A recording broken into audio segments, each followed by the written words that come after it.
Hey guys, this is Serge here with TechFibe, and we're looking at the Samsung Galaxy S2 4G running exclusively on the Bell network in Canada here. And this screen is just fantastic. It's a 4.3 inch 16 million color Super AMOLED Plus screen, an upgraded version of what we see on the Galaxy S devices and also the Nexus S, which I have right here. So you can see there's quite a difference in size. This is a 4.3 and this is 4. The resolution on the Galaxy S2 is just perfect for its size. Images come out crystal clear. Video playback is excellent. Everything just looks great. And the Nexus looks good also, but just not as crystal clear. You really have to see it in person to tell the difference. But moving on. The resolution on this device is 480 by 800 pixels, and it's running a capacitive touchscreen. We also have 21 megabits per second HSDPA.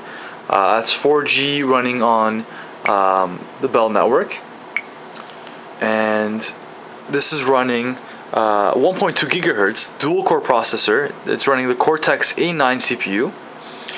It's the Exynos chipset from Samsung.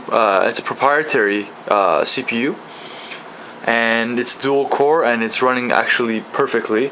It seems to be underclocked at 800, but we don't understand why.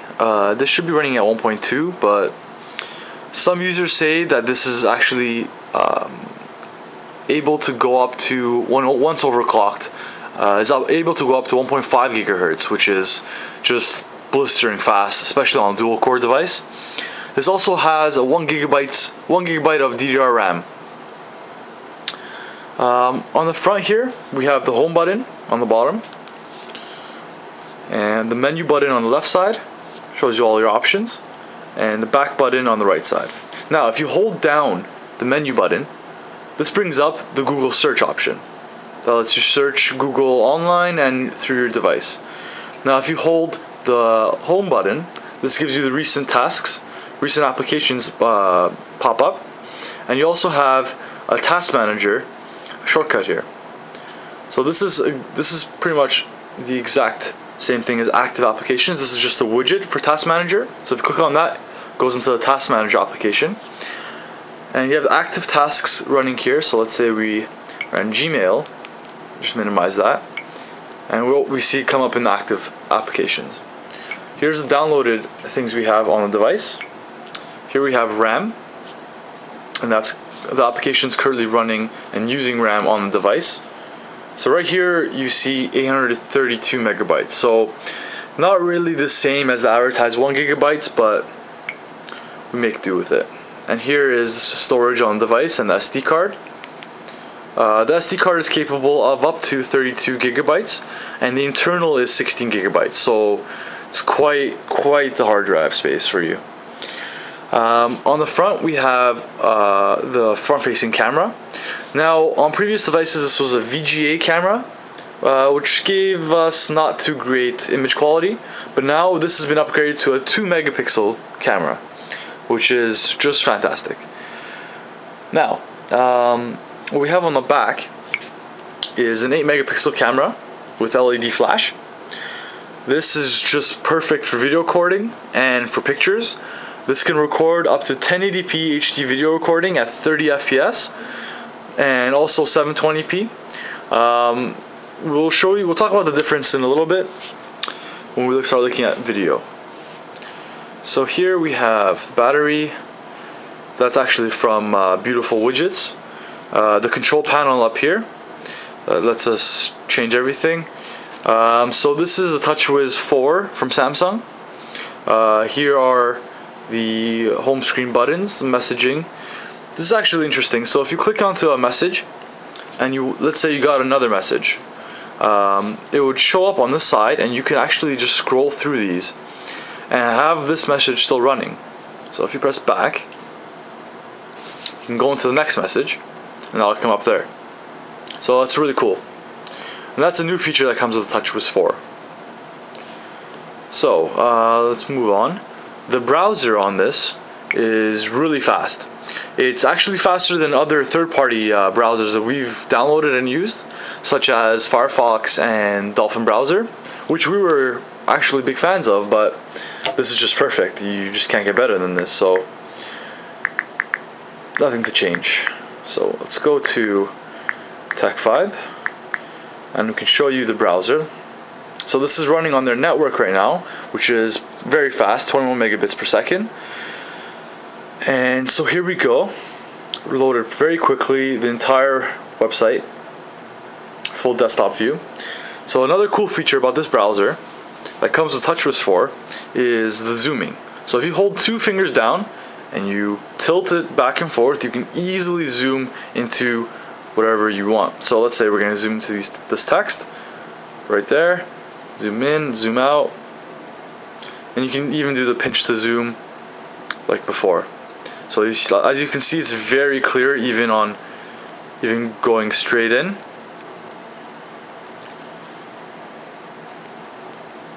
It's very nice.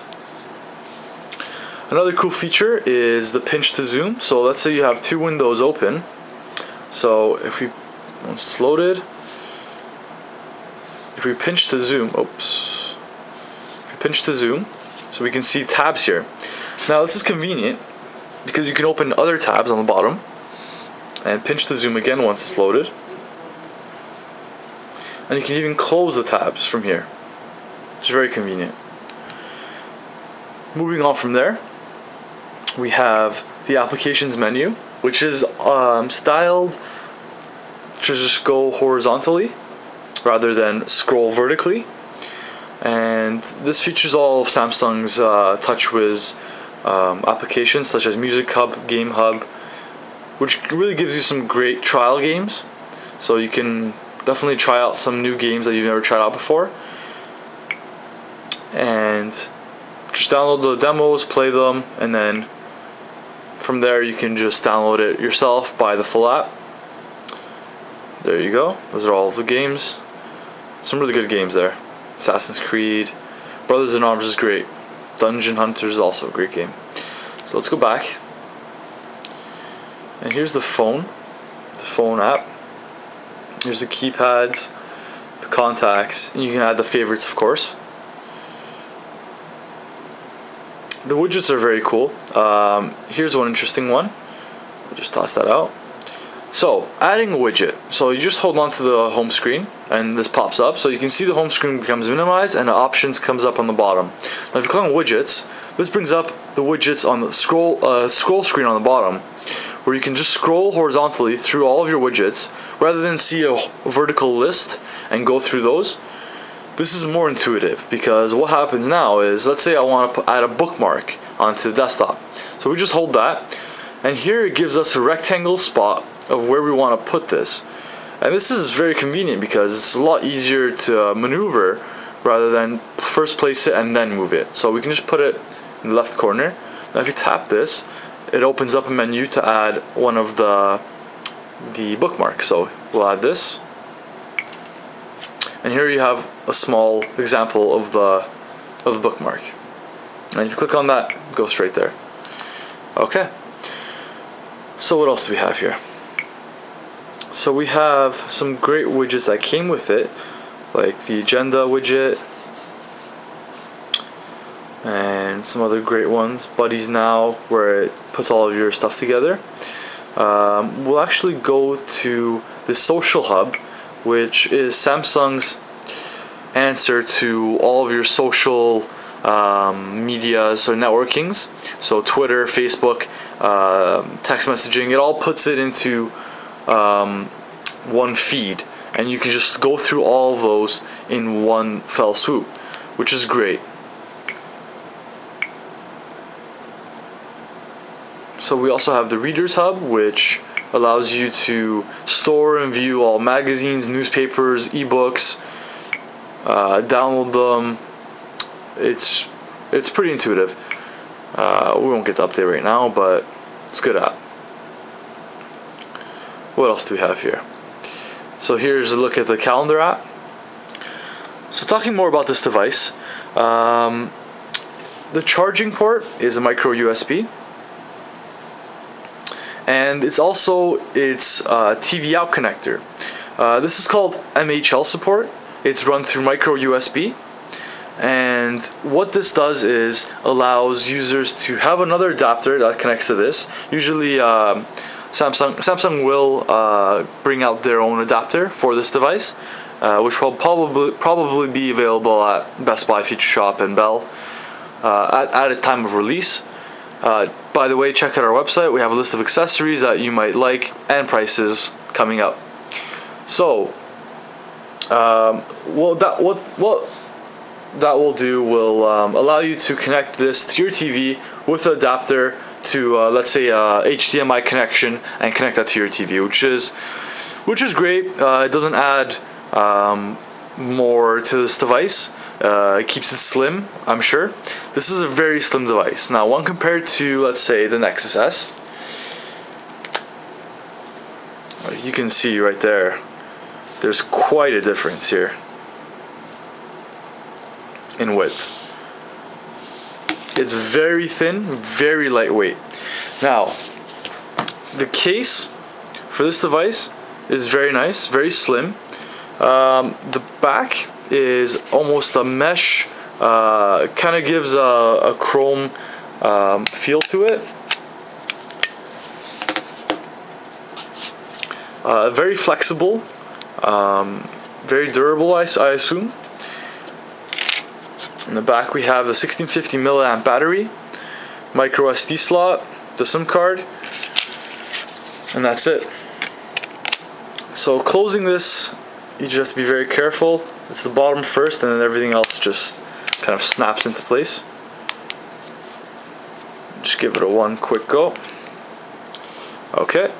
Going into images here, into the gallery. So we took some great pictures at the launch event for this device, and as you can see, the quality for these pictures is just phenomenal. We have some cityscape pictures that we've taken right here, right there. Very nice, very clear. You can even zoom in the same way as we did on the browser. You should be able to. I think what we'll have to do is go through the gallery.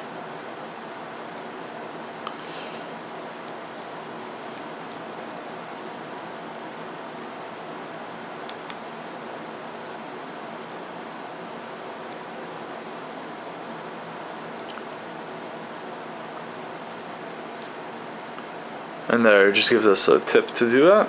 So you can zoom all the way to the city, and you can see how clear that is.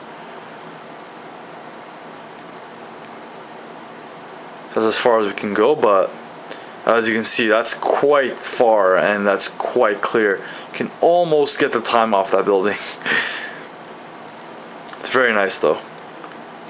8 megapixels, HD resolution images, just fantastic. Even the video on this, there's the 720p video and the HD 1080p videos, they come out quite nice. Now, there are some issues with the video where the 1080p gives you a smaller aspect when instead of using the 720p, which gives you a wider angle for the video capture, which is interesting. Not really a big deal, but just something to consider when you're taking those wide angle video shots. Okay, so this comes with Samsung's own video player, and it's quite a lot of video playback. You have WMV, AVI, which includes DivX and XVID, MP4, MKV even, and quite a lot more. So you don't really need a secondary video player when using this device. What else can we say about this device? It's just great. It comes with Bluetooth 3. It's the newest Bluetooth out right now, and that actually gives you it's supposed to give you transfer speeds of up to 21 megabits per second, which is pretty quick. Okay, there you have it, the Samsung Galaxy S2 4G, the best Android phone out at this point. We have a written review coming up soon, so stay tuned for that, and we'll catch you guys later.